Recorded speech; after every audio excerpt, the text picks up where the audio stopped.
നാളെ പരലോകത്തെത്തിയിട്ട് നിന്റെ നിസ്കാരം ശരിയായില്ല, നീ ചെയ്ത നോമ്പ് ശരിയായിട്ടില്ല, നീ ചെയ്ത കർമ്മങ്ങൾ ശരിയായിട്ടില്ല എന്ന് പറഞ്ഞാൽ രണ്ടാമത് തിരിച്ചു വന്ന് നന്നാക്കി എടുക്കാൻ അവസരം ഉണ്ടാവില്ല.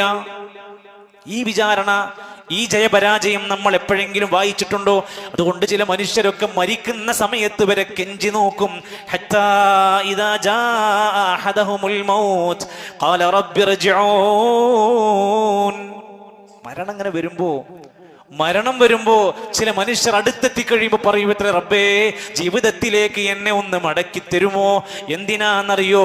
ലഅല്ലി അഅമലു സാലിഹൻ ഫിമാ തറക്തു. ഞാൻ ഇതുവരെ വിട്ടുപോയ എല്ലാ സൽക്കർമ്മങ്ങളും ചെയ്യാൻ തയ്യാറാണ്, ഇനി ഞാൻ റെഡിയാണ്. പക്ഷെ ഇനി ചാൻസ് തരൂല. മരണത്തിനും പരലോകത്തിനും രണ്ടാമത് റീടേക്കുകളില്ല.